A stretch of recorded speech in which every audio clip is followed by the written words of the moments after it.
আপনারা কি আমাকে বিয়ে দিতে চান নাকি চান না? আচ্ছা, চাই কতজন হাত তুলো? নাকি না? আমি এটা বিশ্বাস করি, জানেন, আমি যদি আমার ভাইয়ের সাথেও ছবি দেই সেখানেও গালি খাই। তো আমাকে কোনো পুরুষের সাথেই মানুষ দেখতে চায় না, আমাকে সিঙ্গেল দেখতে চায়, আমার বাচ্চাদের সাথে দেখতে চায়। এইটা কোন আনন্দ আমি এটা জানি না। এই কোন আনন্দ ভাই, তাইলে ভাই আমি জানি না, আমি কিচ্ছু জানি না। আর্জেন্টিনা বিশ্বকাপ না পাওয়ার পরে আপনার মানে মন তো অবশ্যই খারাপ হয়েছে, কি করেছিলেন আসলে? সবসময় তো আপনাকে পাই না আসলে, আমরা এই জন্য জানতে চাই। ভাই এরিক্স থেকেই তো আমি বলছি বিয়ে করবো। ছেলে বড় হলে বিয়ে দেবে, ছেলে বড় হলে বিয়ে করবে। হ্যাঁ, ছেলে যদি আমার বাপ সমতুল্য হয়ে তারপরে যদি বলে চলো তোমার একটা বিয়ে দিয়ে দিই, আমি তো একটা বিয়ে করছি, তুমি একা একা কেন থাকবা, চলো বিয়ে দিয়ে দিই, তো আমি তো ওকে ফাইন চলো।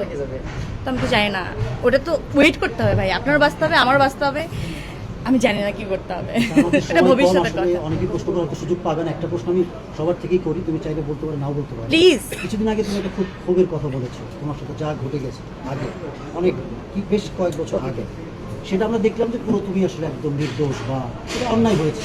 আমি কি একবারও কথা বলেছিলাম আমি জেল থেকে আসার পরে এটা নিয়ে? কখনোই কোনোভাবে কেউ আমাকে কোশ্চেন করে উত্তর নিতে পেরেছে? আমার খালি মনে হয়েছে, বিশ্বাস করেন,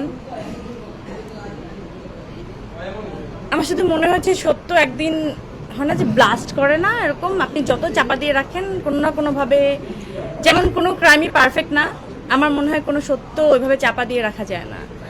ওই একটা জিনিসের উপর বিশ্বাস করে কিন্তু 6 বছর পরে দেখেন কোনো ফোর্স নেই, আমি জিজ্ঞেস করিনি বা কেউ বন্দুক তাক করে তাকে জিজ্ঞেস করেনি, যে মানুষটা আমাকে অ্যারেস্ট করলো আমি মানুষই বলবো, তাকে আমি মানুষই বলবো, কারণ সে মানুষ হয়েই কথাটা বলেছে।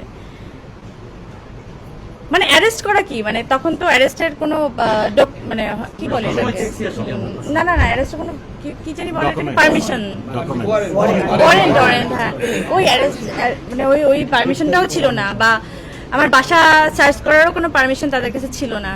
তারপরও যেটা করেছে সেটা নিয়ে কিন্তু আমি কোনোভাবেই কোনো কথা বলিনি, আমি শুধু জিজ্ঞেস করেছিলাম, আপনাদের এরকম অনেক ক্যামেরার সামনে থেকে আমার বাসা থেকে কিন্তু আমাকে নিয়ে যাওয়া হচ্ছিল, তো আমি আজকে হাসছি কেন জানেন, আমি হেসে হেসে কথাগুলো কেন বলতে পারছি জানেন?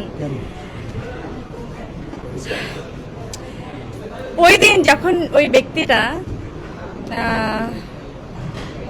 পুরো ঘটনাটা কিন্তু একদম সে কত মিনিটে অনেক লং টাইম ধরে কিন্তু বলছিল, শুরু থেকে শেষ পর্যন্ত উনি সে বাসা যাচ্ছে কি করতেছে, তারপরে মাঝখান থেকে তাকে বলা হয়েছে যে তুমি ওর বাসায় যাও, ওনাকে নিয়ে আস, মানে হয় না যে ওর মধ্যে তুমি ইনভলভ হও, প্রত্যেকটা বিষয় কিন্তু সে একদম পয়েন্ট বাই পয়েন্ট যখন বলেছে, তখন বলছি ভাই কি দরকার ছিল এত কিছু বলার?